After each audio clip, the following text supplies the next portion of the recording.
বিয়ের পর আর বাবার সাথে আগের মতো সময় কাটানো হয় না। শুক্রবার সময় পেলেই বউকে নিয়ে ঘুরতে যাই। রুমে ঢুকে দেখি রুমটা একদম অগোছালো। বাবার বয়স হয়েছে, শরীরটাও দিন দিন অবনতি হচ্ছে। আমার সাথে তার অনেক দিন কথা তো দূরে থাকে, চেহারাটাও দেখা হয় না। সারাদিন অফিস শেষে রাত করে বাসায় ফিরি, এসে খাওয়া দাওয়া, ঘুম, সকালে আবার অফিসে চলে যাই। বাবাকে নিয়ে ভাবার সময় নেই আমার। জুই, জুই, বাবার রুমে আসো তো। এসব কি? বাবার ঘরে এত অগোছালো কেন? অগোছালো তো আমি কি করব? কি করবা মানে? তোমাকে না বলছি বাবাকে যত্ন নিতে? আমি বাবার যত্ন নিচ্ছি না? 3 বেলা খাবার দিচ্ছি, ওষুধ দিচ্ছি, সবকিছুই তো করতেছি, আবার যত্ন কখন নিলাম না? কিছুই বললাম না আমি আর। জানি ওকে বলে কোনো লাভ হবে না।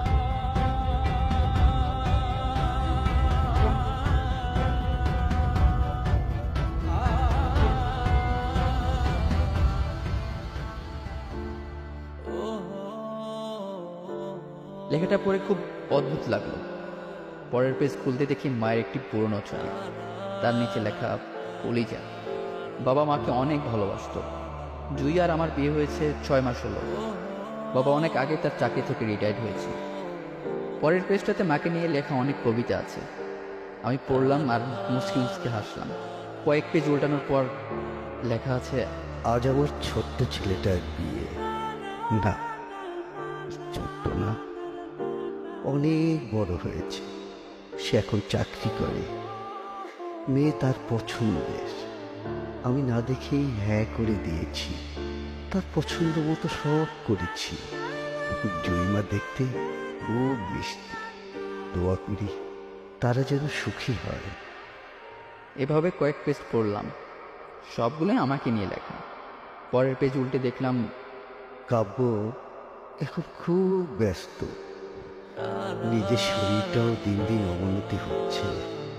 কাব্যের সাথে আগের মতো রাতের আকাশ দেখা হয় না।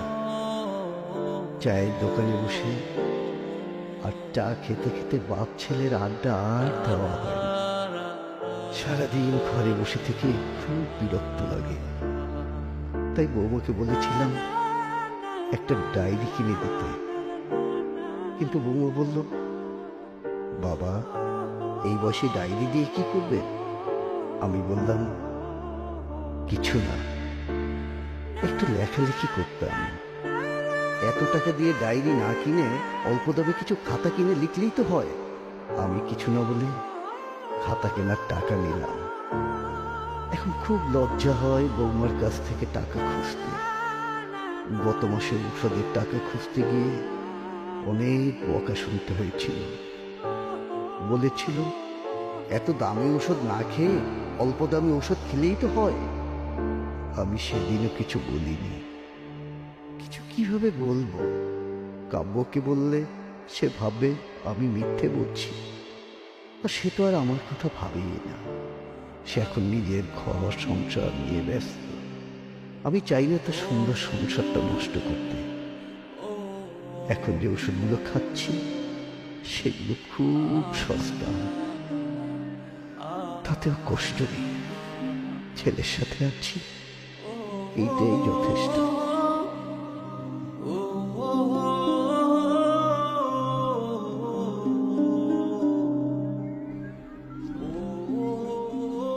বাবা, আমি একটা সিদ্ধান্ত নিয়েছি। কি বাবা? আমি কাল বৃদ্ধাশ্রমে চলে যেতে চাই। অফিসে যাওয়ার সময় তুই আমাকে নামিয়ে দিতে পারবি না? আচ্ছা ঠিক আছে বাবা।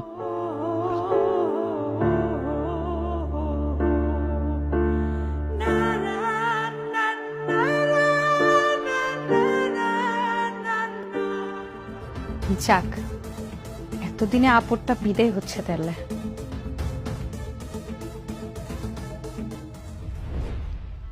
জয়, রুমে আসো তো।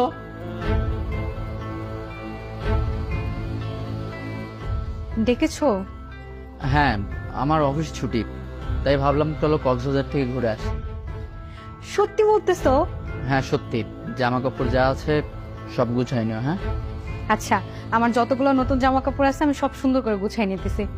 আর শোনো, বাবা তো আজকের দিনটাই আমাদের সাথে আছে। আমি ভাবতেছি আজকে বাবার সব পছন্দের খাবার রান্না করব, তারপর টেবিল বসে সবাই একসাথে খাবার খাবো। আর কালকে তো বাবাকে দিয়ে আসতেছো, তাহলে আমি যাই। হ্যাঁ, রান্নাঘরে যেয়ে তাড়াতাড়ি রান্নাগুলো করে ফেলি।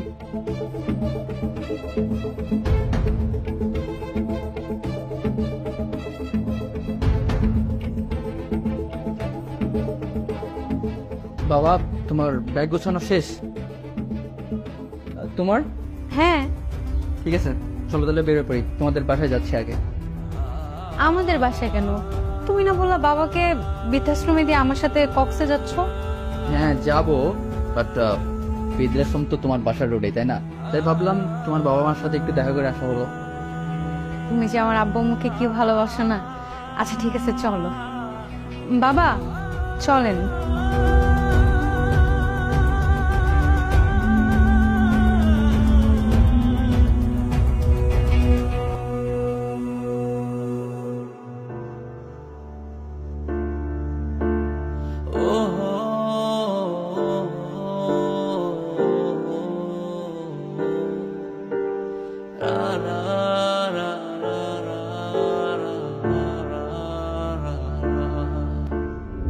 কি জামাই অসময় যে?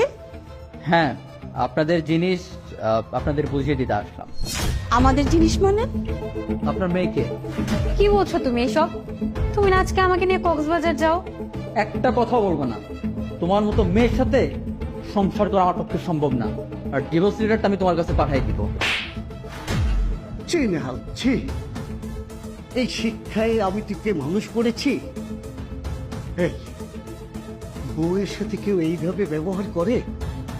জয়েন সাহেব, আমাদের মাফ করবেন, আপনি কোনো চিন্তা করবেন না।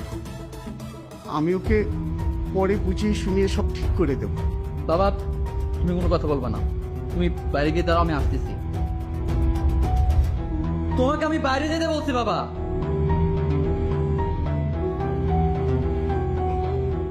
বাবা, আমার মেয়ে কি কোনো ভুল করেছে? কি করেছে আমার মেয়ে? জিজ্ঞাসা করেন কি করেনি।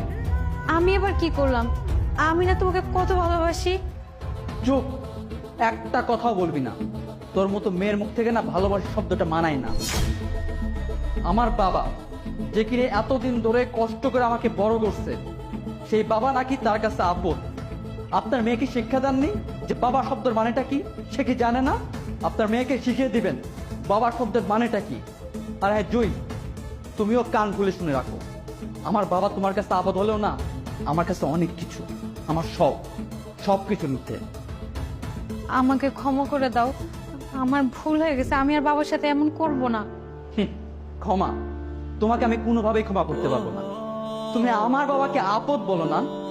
আমি ভেবেছিলাম তোমার বাবা নেই, আমার বাবাকে নিজের বাবার মতো যত্ন করবো, আমার বাবাকে তোমার নিজের বাবার মতো ভালোবাসবা, কিন্তু না। শুনে একটা কথা বলি, তুমি যে কষ্টটা আমার বাবাকে দিছো না, এত কিছুর পরেও তোমার সাথে সংসার করা সম্ভব না। আমি যদি বাবার রুমে না যাইতাম, বাবার লেখা ওই খাতাটা না পড়তাম, আমার চোখের আড়ালে এসব হয়ে যেতেছে ডে বাই ডে, আমি কিছুই জানতাম না। তুমি যে এত নিচু মনের মানুষ কখনোই ভাবছিলাম না, কখনো না। আপনার মেয়ের ডিভোর্স লেটারটা আমি পাঠিয়ে দিব, সম্ভব না।